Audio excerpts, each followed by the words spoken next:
Hi అండి, అందరికీ నమస్తే. Welcome back to my channel Bhavani ఇంటి విలువలు. నేను మీ భవానీ. భోగికి, సంక్రాంతి పండగకి, కనుమకి రకరకాల పిండి వంటలు చేస్తాము. అందులో నువ్వుల లడ్డును కూడా చాలా స్పెషల్గా చేస్తాము. పిల్లలకి భోగి పండ్లను పోస్తాము కదా, అందులో నువ్వుల లడ్డును కూడా యాడ్ చేస్తారండి. కేజీ వరకు నువ్వులను తీసుకున్నాను, హాఫ్ కేజీ వరకు బెల్లాన్ని తీసుకున్నాను.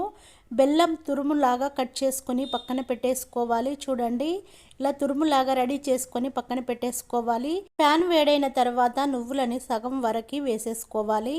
ఎక్కువ పోసేస్తే మాడిపోతాయి. కాస్త నిదానంగా మంట లో ఫ్లేమ్లో పెట్టేసుకొని నువ్వులని మాడనీయకుండా లో ఫ్లేమ్లోనే దోరగా ఫ్రై చేసుకోవాలి. ఒక ప్లేట్లో వేసేసుకోవాలి. మిగతా వాటిని కూడా సేమ్ లో ఫ్లేమ్లో పెట్టేసుకొని నువ్వులని దోరగా ఫ్రై చేసుకోవాలండి. నువ్వుల లడ్డు హెల్త్కి చాలా మంచిదండి. చిన్న పిల్లల నుంచి పెద్దవాళ్ళ వరకు ఎవరైనా తినొచ్చు. ఎనీ టైమ్స్ ఎప్పుడైనా తినొచ్చండి. చలికాలం కాదు, వర్షాకాలం కాదు, ఎండాకాలం కాదు, ఏ టైంలోనైనా తినొచ్చండి. హెల్త్కి మాత్రము చాలా మంచిది. నువ్వులలో చాలా ప్రోటీన్లు ఉంటాయి, హెల్త్కి చాలా మంచిదండి. అదే స్టవ్ పైన ప్యాన్ పెట్టేసుకొని బెల్లం తురుమునంతా వేసేసుకొని బెల్లాన్నంతా కలుపుకోవాలి. మంచిగా మెల్ట్ అయ్యేంత వరకు బెల్లాన్ని కలుపుకోవాలి. టీ గ్లాసు ఉంటుంది కదండి, అందులో పావు గ్లాస్ వరకు వాటర్ని వేసేసుకొని పాకాన్ని రెడీ చేసుకోవాలి. పాకము లూజు పాకం కాకుండా, ముదురు పాకం కాకుండా చెక్ చేసుకోవాలండి. మరీ తీగ పాకం కాకుండా చూసుకోవాలండి. ఇలా ఒక ప్లేట్లో వాటర్ని వేసుకున్న తర్వాత పాకాన్ని అందులో వేసేసి చెక్ చేసుకోవాలి. అది ముద్దగా వస్తుంది కదండి, అప్పుడే మనము నువ్వులని వేసేసుకోవాలి. పాకం రెడీ అయిపోయింది. ఇప్పుడు నువ్వులని వేసేస్తున్నానండి. నువ్వులని వేసేసుకొని స్టవ్ ఆఫ్ చేసుకోవాలండి. మంచిగా కలిపేసుకోవాలి. పాకము నువ్వులు మొత్తము మిక్స్ అయ్యేంత వరకు మంచిగా కలిపేసుకొని లడ్డూలను చేసుకోవాలండి. నువ్వుల లడ్డు మాత్రం చాలా టేస్టీగా చాలా చాలా బాగుంటుంది. పిల్లల నుంచి పెద్దవాళ్ళ వరకు చాలా ఇష్టంగా తింటారు. ఇలా చేస్తే ఒక ప్లేటు పక్కన పెట్టేసుకోవాలి. ఒక చిన్న గిన్నెలో ఆయిల్ వేసేసుకొని పక్కన పెట్టేసుకోవాలి. మిగతాయి కొంచెం ఇందులో నువ్వులు ఉండిపోయాయి, ఆ నువ్వులను కూడా వేసేసుకొని మొత్తము కలిపేస్తున్నాను. కలిపిన తర్వాత దీన్ని పక్కన పెట్టేసుకోవాలండి. కొంచెము చల్లగవ్వాలి. మరీ వేడి వేడిగంటే చెయ్యి కాలిపోతుంది.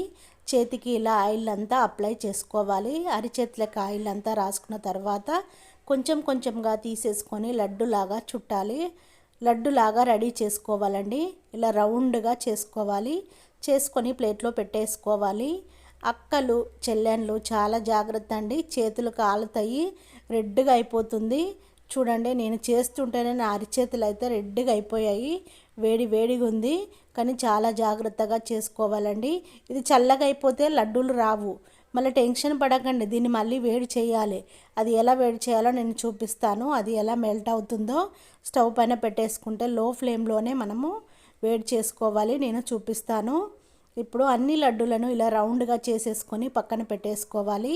చూడండి, గట్టిగా అయిపోయింది. ఇప్పుడు స్టవ్ వెలిగించుకొని స్టవ్ పైన పెట్టేసుకోవాలి. స్టవ్ పైన పెట్టేసుకుంటే ఆటోమేటిక్గా ఇది మెల్ట్ అయిపోతుంది. వేడి అవ్వగానే మెల్ట్ అయిపోతుంది. మాడనివ్వకుండా జాగ్రత్త పడాలి. వేడి అవ్వగానే వెంటనే లూజ్ అయిపోతుందండి. ఇలా గట్టి పడిపోయింది కదా, వెంటనే లూజ్ అయిపోతుంది. ఏమీ భయపడని అవసరం లేదండి. లో ఫ్లేమ్లోనే కాస్త వేడి చేసి మొత్తం అంతా కదిలించాలండి, మాడిపోకుండా. అన్నిటిని లడ్డును చేసేసుకోవాలి. మళ్ళీ గట్టి పడకుండా త్వరగా లడ్డులను అన్నింటినీ చేసేసుకున్న తర్వాత మళ్ళీ అడుగున కాస్త గట్టి పడిపోతుంది. అలాంటి దాన్ని కూడా కాస్త ఒక స్పూన్ వరకు వాటర్ని చల్లి మళ్ళీ వేడి చేసేసుకొని అంతా ఒకే దగ్గరికి అని మళ్ళీ ఒక లడ్డును చేసేసుకోవచ్చండి. మొత్తం అన్నిటిని లడ్డూలను చేశానండి. కేజీకి ఇన్ని లడ్డూలు అయ్యాయి. చూడండి ఎంత బాగా అయ్యాయో. హాఫ్ కేజీ బెల్లాన్ని తీసుకున్నాను, కేజీ నువ్వులను తీసుకున్నానండి. ఈ లడ్డూలు మాత్రము 1 ఇయర్ వరకైనా నిల్వగానే ఉంటాయండి. ఎప్పుడు తిన్నా ఇప్పుడు చేసినట్టుగానే టేస్టీగా ఉంటాయి. గాజు బాటిల్ కానీ, ప్లాస్టిక్ బాటిల్ కానీ ఎందులోనైనా వేసి పెట్టేసుకోవచ్చండి. గాలిపోని బాటిల్లో వేసేసుకోవాలి. ఇప్పుడు చేసినట్టుగానే టేస్టీగా చాలా చాలా బాగుంటాయండి నువ్వుల లడ్డు. ఒక బాటిల్లో వేసేసుకొని మూత పెట్టేసుకొని ఎప్పుడు కావాలనుకుంటే అప్పుడు పిల్లలకు కానీ మనకి కానీ పెద్దవాళ్ళకి కానీ ఎవరైనా తినచ్చండి. నేను చేసిన నువ్వుల లడ్డు వీడియో నచ్చినట్టయితే వెంటనే సబ్స్క్రైబ్ చేసుకోండి. మీ వాళ్ళకి షేర్ చేయడము మర్చిపోకండి. నా ఛానల్ని సబ్స్క్రైబ్ చేసుకున్న వెంటనే మీకు బెల్ సింబల్ వస్తుంది, దానిపైన క్లిక్ చేస్తే అలానే ఆప్షన్